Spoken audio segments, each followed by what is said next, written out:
investidor não quer ganhar dinheiro com dividendos, não é mesmo? E você, já ouviu falar no Índice de Dividendos, mais conhecido como o IDIV? No total, 43 empresas fazem parte deste indicador. Na lista estão bancos, empresas de energia e, claro, gigantes como Petrobras e Vale. Mas como ele é formado? Como as empresas que fazem parte do IDIV são escolhidas? Vamos conhecer melhor sobre esse assunto logo após a vinheta.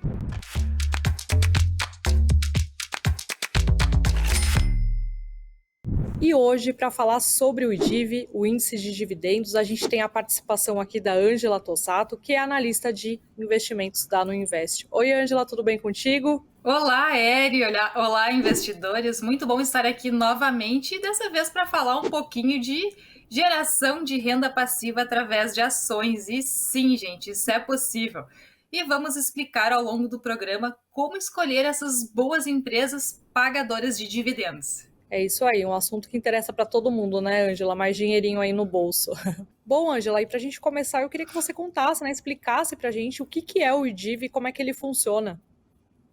Claro, Érica, vamos lá então. O IDIV ele é um índice teórico da B3, assim como o IBOV. Então a gente não consegue, né, comprar e vender, negociar esse índice, né, diretamente. Por quê, né? Porque ele é aquele índice teórico, ele serve para fins de estudo, né, de comparação dessa cesta, né, dessa basket de ações ao longo do tempo, mas, né, infelizmente a gente não consegue negociar ele, né, como IDIV. Mas depois também eu vou explicar para vocês algumas formas de como negociar ele. Então ele é esse índice, né, ele contém somente aquelas empresas listadas na B3 que são boas pagadoras de dividendos, né? Ou seja, ele é aquele índice composto pelo desempenho médio das cotações dos ativos que se destacaram, né, em termos de remuneração ao acionista. E essa remuneração ela pode ser sobre a forma de dividendos ou os famosos JCPs também, que são os juros sobre capital próprio.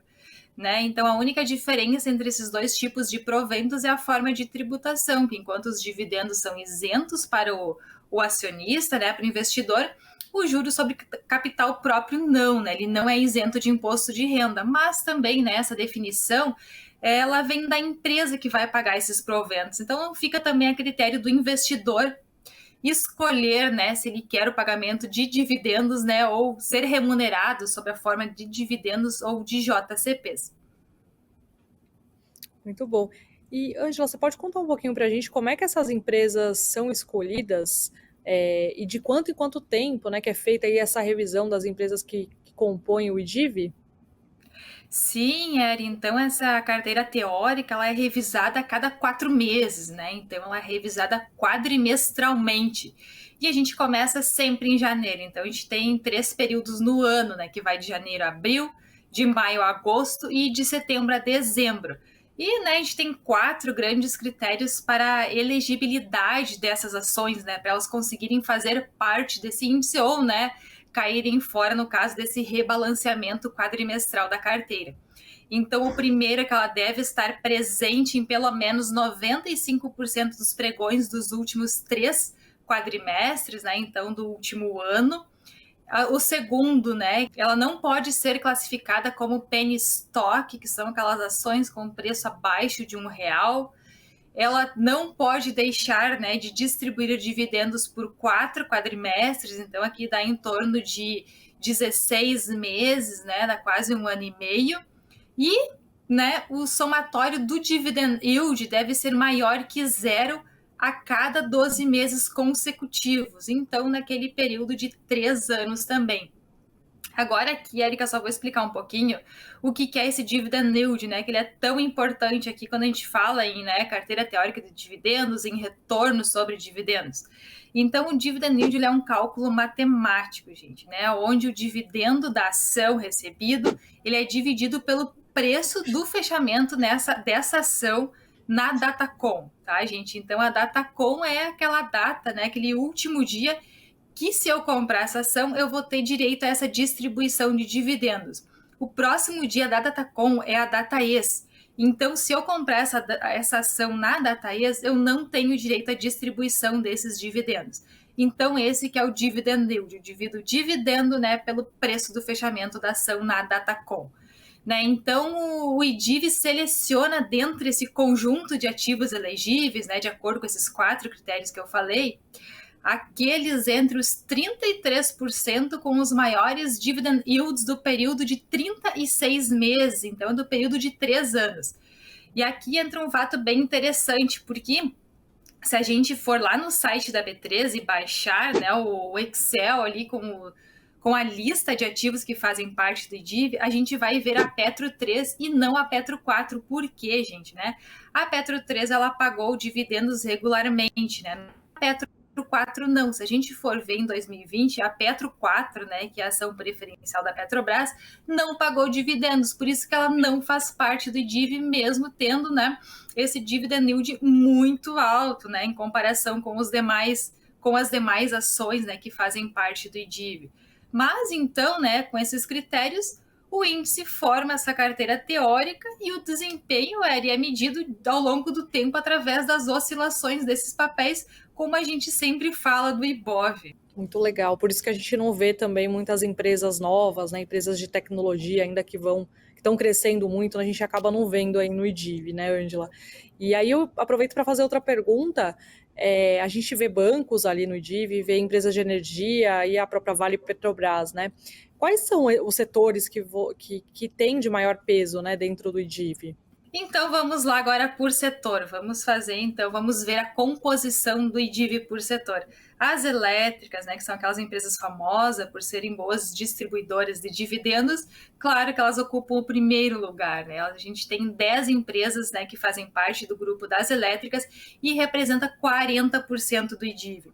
O segundo setor, bem interessante aqui também, né, na distribuição de dividendos, é o setor financeiro. Então a gente tem 11 empresas que ocupam 33%, né? Ele tem 33% de participação no IDIV. Agora, o setor de mineração tem só 3 empresas e, né, tem 9% de participação no IDIV. Aqui eu vou destacar a Vale, porque sozinha ela tem um pouquinho mais de 6%, né, de participação de todo o IDIV. Então, depois nós temos o setor de construção, de indústria, logística, saúde, temos varejo também, né, empresa de proteína, né, que é a Minerva, temos de petróleo e gás, que eu comentei com vocês antes, da Petro, temos telecomunicações, e aqui a Telefônicas Brasil é uma também que tem uma expressividade bem grande no índice, um pouco mais de 5%, e ao todo, então, são 19 empresas que restam, e elas representam somente 18% do IDIV. Então, aqui a gente consegue perceber que, né, quase metade das empresas só corresponde a 18% do IDIV. Então, a gente consegue perceber também que a concentração, né, em elétricas, financeiro e mineração. Então, já dá 82% de todo o IDIV, Érica. Ângela, aproveitando, eu gostaria de te perguntar o seguinte: se a gente for olhar o acumulado do ano, o IDIV ele acumula uma alta de 14%. Já, quando a gente olha o Ibovespa, essa alta aí é um pouco maior do que 7%, né? Por que o índice de dividendos ele teve um desempenho melhor aí quando a gente faz essa análise anual? Bom, Érica, essa é uma pergunta bem interessante, que eu tenho vários pontos aqui para trazer para a gente, né, chegar na conclusão dessa resposta, né? E um deles é que, né, o primeiro ponto, então, que a grande parte das ações que compõem o BOV sofreram muito, né, principalmente nesses últimos 12 meses, com a alta, né, de juros desse ciclo de aumento da Selic. Então, isso encarece aquele custo da dívida da empresa, né? Tomar empréstimo para capital de giro também fica muito mais caro, né? E um segundo ponto aqui é que a inflação também prejudica o desempenho das empresas, né? Porque o transporte fica mais caro, os custos administrativos também, né? E aqui dentro desses custos administrativos engloba aquele reajuste de pagamento, né, dos funcionários a níveis da inflação do período. Inclusive, Érica, aqui foi um ponto bem interessante, né, que me chamou muita atenção também nos resultados que eu acompanhei dos últimos dias, né, que a gente teve essa batelada de resultados, né, que acabaram na semana passada. Então, muitas empresas reduziram muito o custo com o pessoal e, no fim, o efeito foi nulo, né, por conta desse repasse da inflação para os funcionários. Então, quando a empresa ela não consegue repassar todo esse custo extra que elas tiveram ao longo do período no preço dos produtos, as margens delas começam a ficar menores, né, mais encolhidas, e o lucro, consequentemente, também, né, vai ser menor. Então, essas empresas menores né, que estão dentro do Ibov, elas tendem a sofrer mais, né, nesse período de crise. Né? E lembrando, né, que o Ibov não é só aquelas ações, né, aquelas empresas grandes e robustas, né? Ele tem um mix de empresas, ali são quase 90. Então, tirando aquela parte das commodities e uma parte dos bancos, as outras sofreram bastante, né, nesses últimos 12 meses.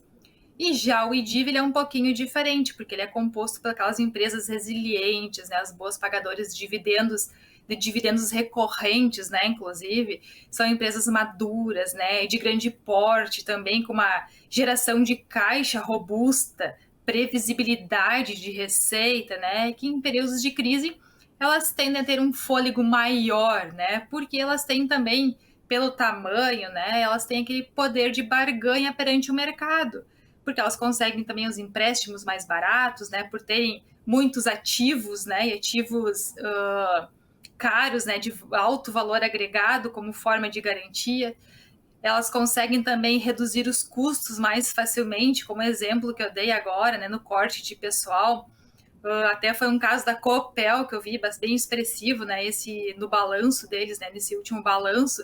Então, eles estão tentando reduzir a tempos, né, essas despesas administrativas com o pessoal para gerar lucro, né, mas no fim, né, nesse último trimestre, a inflação, né, consumiu com esse lucro que ela teria tido, né, no caso, com essa redução de despesas administrativas. Então, empresas menores, né, elas não conseguem absorver muito esse custo também de redução de pessoal, porque, né, quando desligam a pessoa de uma empresa, ela precisa ser indenizada.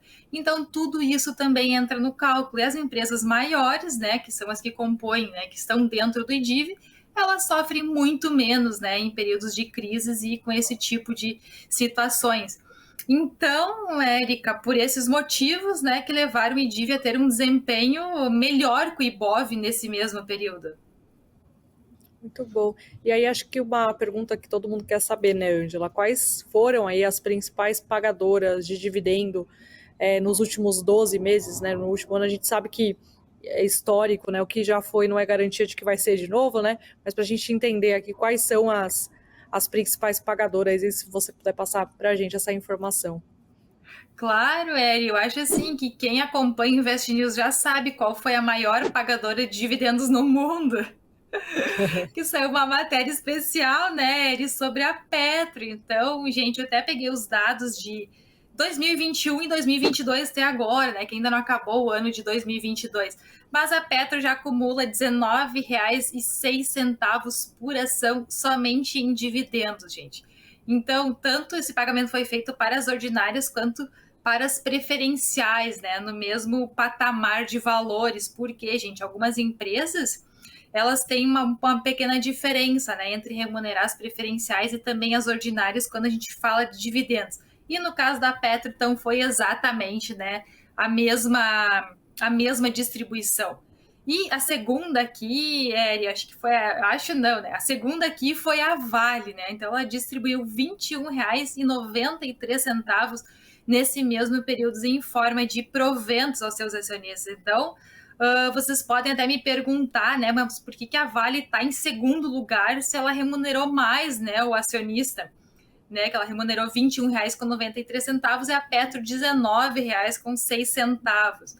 Então, isso se deu pelo fato de que, né, eu até expliquei um pouquinho para vocês antes a fórmula do dividend yield, que é, né, aquele retorno de dividendos.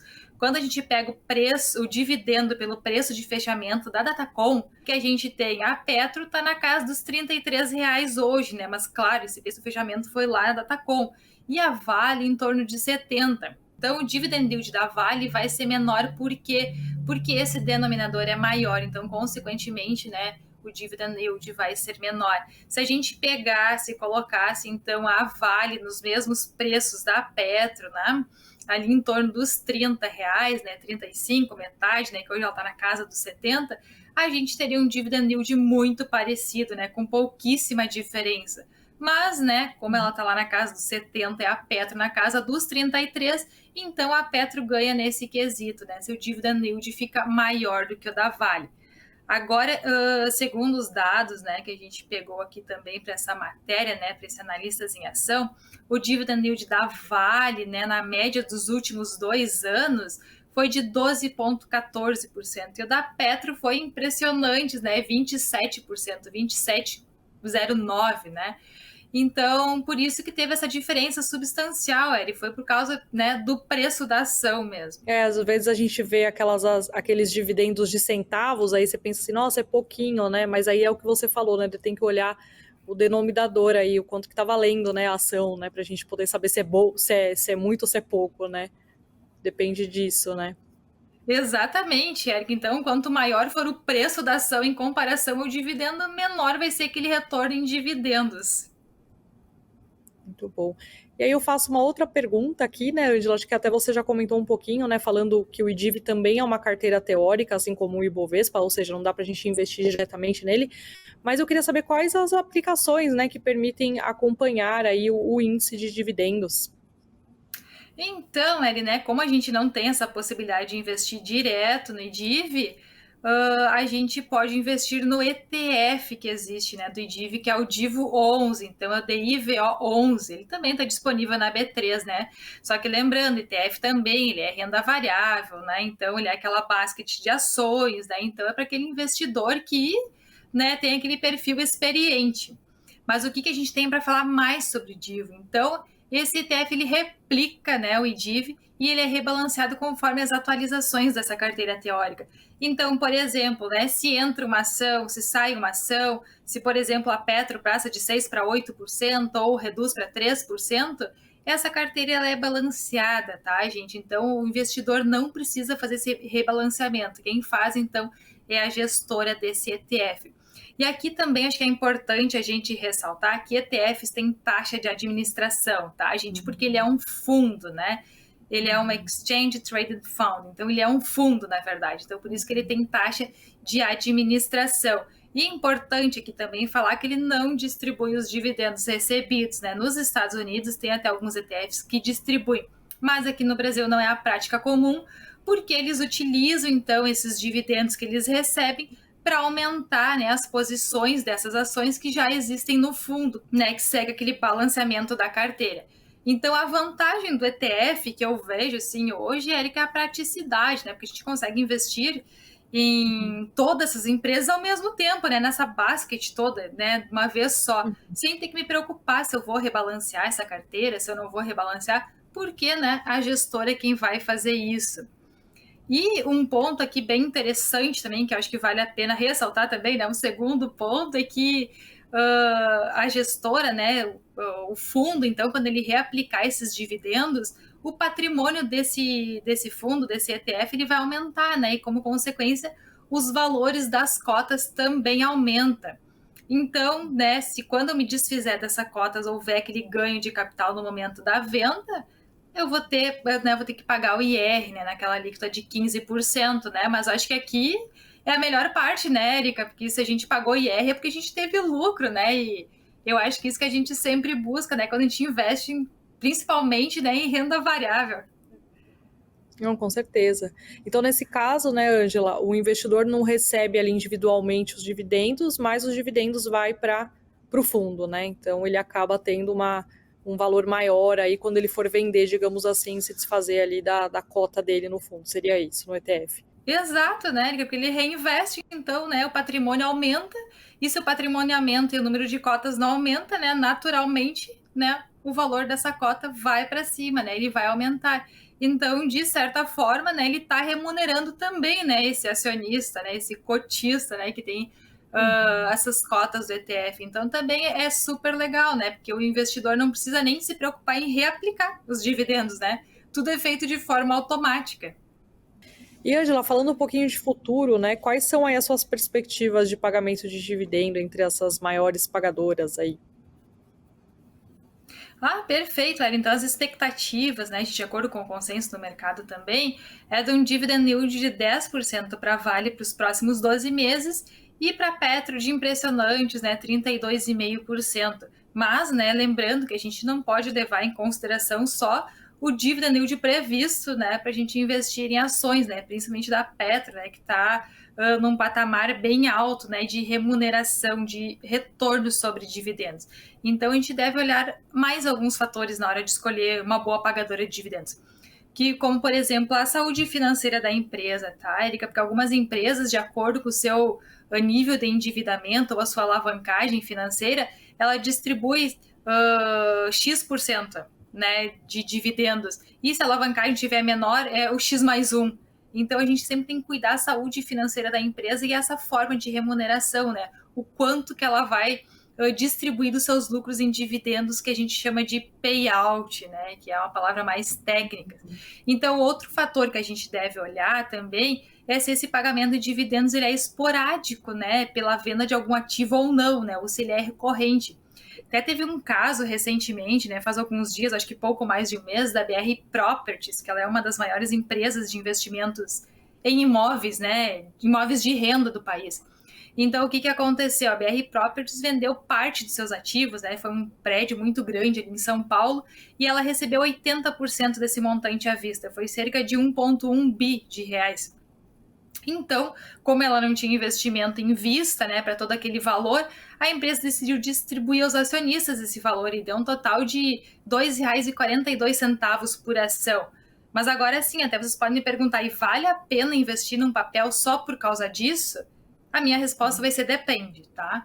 Porque se tu precisa de crédito para descontar o IR, eu acho que vale a pena, né? Tu investir, por exemplo, na BR Properties, até, gente, né? A Datacom é lá no dia 28 de... É só no dia 28 de setembro. Mas agora, se eu quero investir na ação só para pegar esses dividendos, né, ainda mais esporádicos, né, não recorrentes, acho que não vale a pena, porque ele é um pagamento em decorrência de uma receita não recorrente. Então, essa receita não veio da operação do lucro da empresa, mas por um evento aleatório, digamos assim, né? Aquele evento não recorrente. Ou seja, se é uma pessoa que está esperando ali dividendos com frequência, não vai ter isso, né? Porque foi uma questão excepcional, né? A venda aí de imóveis, seria isso. Então, gente, quando a empresa faz a venda de um ativo tão grande assim, num valor tão alto, não é comum receber esse valor todo à vista, né? Ou receber todo esse valor de uma vez. Então, esse valor geralmente ele é recebido em várias parcelas, né? Que podem ser, sei lá, anuais, semestrais, né? A cada 2 anos. Então, né, Érica, essa não é uma prática comum do mercado. Então, possivelmente a BR Properties, ela, né, pode ser que ela continue pagando dividendos, mas não vai ser nessa proporção, com certeza, porque isso não veio, né, do lucro da operação da empresa. E aí, para finalizar, o pessoal fala tanto de renda passiva, né? De como é que a gente consegue aí ter uma renda passiva com os dividendos. Eu queria saber, na sua visão, quais ações que a gente pode, como investidor, colocar na carteira com esse objetivo, né? De ter essa renda aí a mais ao longo do tempo, né? Ao longo dos anos. Então, aqui acho que a resposta também já está bem fácil, né, Érica? Porque nós temos a nossa carteira recomendada de dividendos. E não é clichê, tá, gente? Ela é uma seleção de ativos muito bem elaborada, né? Muito bem pensada, diversificada e também com aquela vantagem que o investidor ele tem aquela liberdade de escolher, né? Se ele investe em todas as ações ao mesmo tempo, né, em todas aquelas que compõem a carteira, ou se ele escolhe aquelas opções que mais lhe agradam. Porque, por exemplo, né, tem investidores que não gostam de elétricas, né? Então, o que ele vai fazer? Ele pode escolher, né, as ações que têm uma expectativa de ganhos maiores além da distribuição de dividendos. Como, por exemplo, nós temos a carteira Brasil Agro, a Kepler Weber, a Ipera. Então, elas aliam 2 gatilhos, né, gente? Que é o pagamento de dividendos e mais a valorização da empresa. Então, né, na nossa carteira de dividendos tem opção para todos os gostos, né? Inclusive para aquele cenário internacional. Nós temos o BDR da Coca-Cola, né? Então, que nem eu comentei com vocês, não é aquele clichê, né, gente? Porque a nossa carteira é recomendada, mas é porque ela contém ativos, né, muito bem escolhidos, muito bem selecionados e que eles têm a possibilidade, além da valorização do capital, essa distribuição regular de dividendos, né, de forma recorrente. Então, a vantagem que eu vejo de uma carteira perante um ETF é que a carteira não tem taxa de administração, né? E o investidor ele pode escolher no que ele quer investir. Então, se ele quer pegar aqueles dividendos recebidos e comprar mais ações daquela mesma empresa que pagou os dividendos, ele tem essa autonomia. E se ele quer, né, investir em outro papel que tem a possibilidade de pagar mais dividendos ainda, ele também tem essa autonomia para fazer essa gestão desse portfólio dele. Muito bom, Ângela. Eu acho que é isso. Acho que a gente pode já finalizar aqui o nosso programa de hoje, né, Ângela? Queria agradecer mais uma vez aí a sua participação, sua ajuda.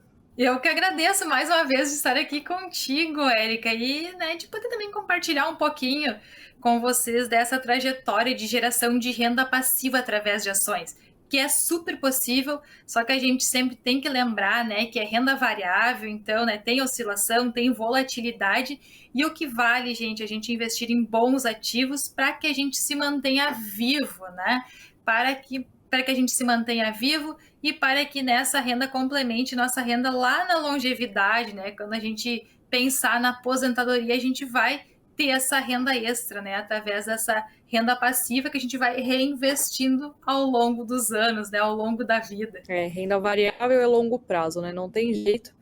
E é isso, eu queria, na verdade, avisar aqui todo mundo, né, que o Analistas em Ação vai ao ar sempre aos domingos, a partir das 9 da manhã. Eu agradeço a audiência mais uma vez.